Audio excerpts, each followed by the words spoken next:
A partir de agora, a reportagem acaba de ficar pronta.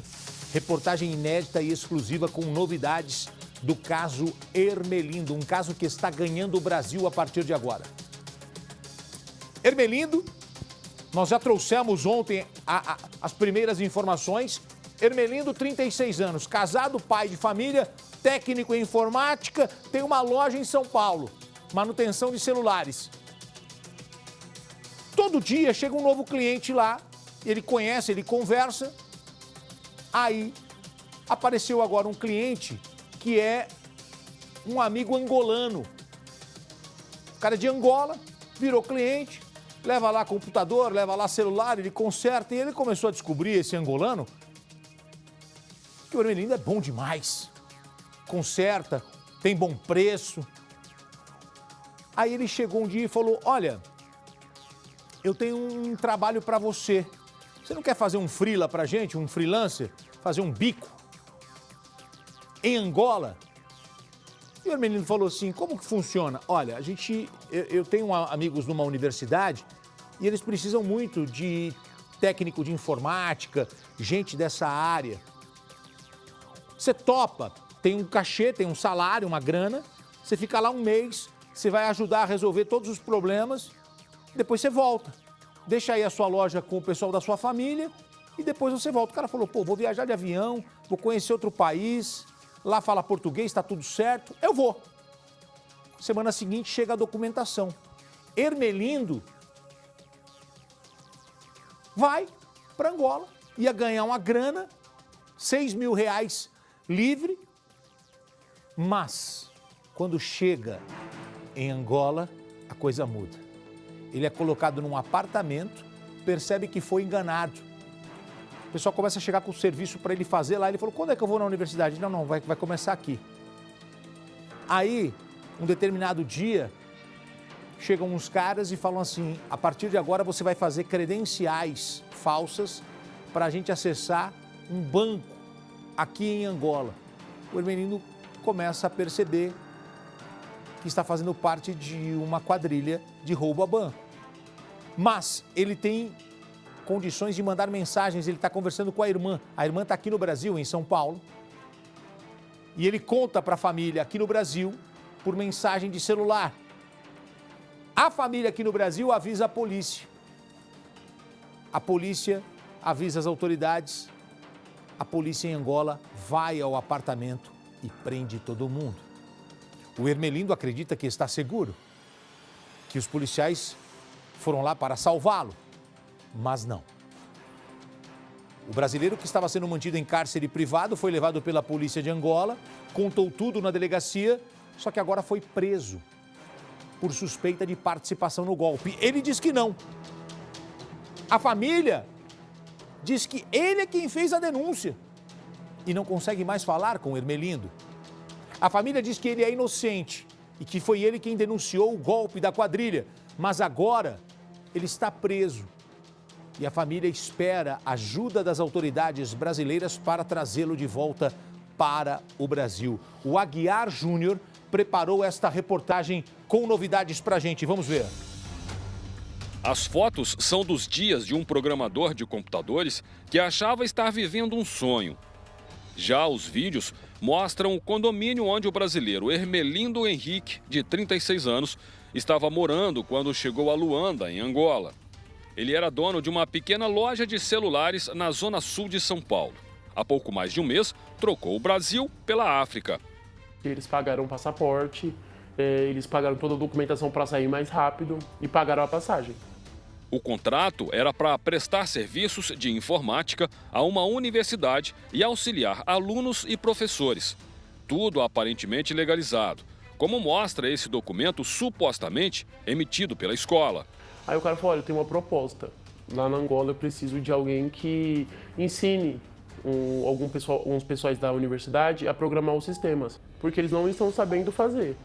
Aí teve o contrato, tudo como eu mandei a carta aberta para Ludmila, tudo. Ele assinou tudo. Essa foto enviada por Ermelindo é a única que a família do brasileiro tem dos supostos contratantes. Para este serviço, ele iria receber cerca de R$6.000. Só que com o passar do tempo, ele foi descobrindo que não era bem esse o serviço. Tanto que nem do apartamento ele podia sair. Ele sequer conhecia a universidade. Aos poucos, ele foi descobrindo que, na verdade, a finalidade do grupo era outra. Ele falou que estava em cárcere privado, que ele não podia sair do apartamento, tinha dias que ele não comia. Em conversa com a irmã, Ermelindo contou que dias depois de chegar a Angola, descobriu que o trabalho era hackear e invadir o sistema financeiro de 3 bancos angolanos. Ele deveria criar credenciais para o grupo criminoso acessar as agências. Depois, a quadrilha, que, segundo a denúncia do brasileiro, contava com policiais militares de Angola, agentes da inteligência, uma advogada do parlamento e até religiosos, teria como objetivo desviar trilhões de dólares. Nas mensagens, Ermelindo diz que receberia 40% do valor. Ele diz ter negado fazer o trabalho e teria sido ameaçado de morte. Nos últimos contatos com a ex-mulher no Brasil, ele conseguiu pedir ajuda para denunciar o esquema. Ela foi procurar a Polícia Civil, aí eles falaram que esses casos, como por ser fora do país, ela tinha que procurar a embaixada do Brasil, no caso de onde ele estava. Aí ela foi e procurou. E fez a denúncia. Aí ela relatou tudo o que ele já tinha falado para ela, mostrou o que ela tinha também. Nessa troca de e-mails com o consulado brasileiro, a família fica sabendo que Ermelindo teria falado com as autoridades no dia 19 de julho, mas ninguém imaginaria o que iria acontecer. Depois que a família aqui no Brasil denunciou o caso para as autoridades, policiais angolanos teriam ido até o apartamento para entender o que estava acontecendo. Mas como o próprio brasileiro abriu a porta do apartamento, não ficou caracterizado como cárcere privado. Os policiais então foram embora. Mesmo assim, os parentes aqui em São Paulo insistiram, pediram que o brasileiro fosse resgatado. Os policiais angolanos então voltaram ao imóvel e finalmente retiraram o brasileiro lá de dentro.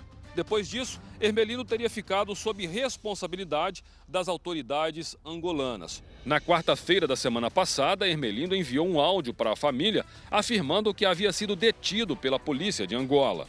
Eu tô detido numa delegacia, tá bom? Eles foram me buscar lá, acabou me detendo. Beijo, amo você, como tá nosso filho, te amo. Ermelindo teria sido acusado de fazer parte da mesma quadrilha que ele denunciou. E no dia seguinte ao áudio enviado, o brasileiro teve a prisão preventiva decretada pela justiça angolana, como mostra esse documento. Foi preso junto com os acusados, né? Então a gente não sabe se ele pode ter a mesma pena que eles.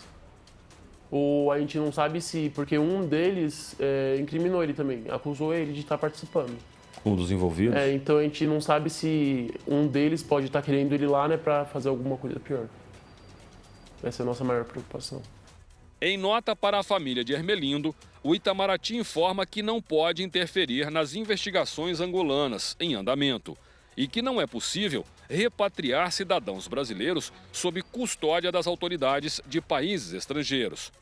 Mais de 30 dias depois de sair do Brasil, Ermelindo viu a vida dele revirada. O sonho de trabalhar fora do país virou um pesadelo. A polícia angolana ainda investiga para identificar todos os integrantes da quadrilha e confirmar se o brasileiro sabia ou não do esquema. Enquanto isso, a família em São Paulo espera notícias. Ermelindo vai conseguir voltar para casa? A gente quer saber como ele está, saber quando ele vai poder voltar, o que a gente pode fazer, se a gente consegue contato com ele, se a gente pode falar com ele, a gente só quer notícia, sabe? Bom, o brasileiro é inocente ou culpado? Foi o brasileiro que denunciou todo o esquema. A família dele aqui, quem avisa a polícia, as autoridades? Eu acredito que Ermelindo esteja correndo risco de vida. Porque se a quadrilha toda caiu por causa dessa denúncia, já imaginou se ele está preso junto com os outros criminosos? Agora estão acusando, dizendo que ele sabia do esquema todo, sabia direitinho. Eu tenho um amigo que trabalha na embaixada, em Brasília, no Ministério das Relações Exteriores, é o seguinte: em determinados casos, o brasileiro que vai trabalhar fora, em alguns países, antes dele começar no trabalho, ele tem que ir, seria de bom termo, ir ao consulado e dizer: olha, eu arrumei um emprego, informar. Eu vou entrar em tal lugar, qualquer coisa, por favor, que aí é a única maneira, do contrário, façam isso. Exatamente.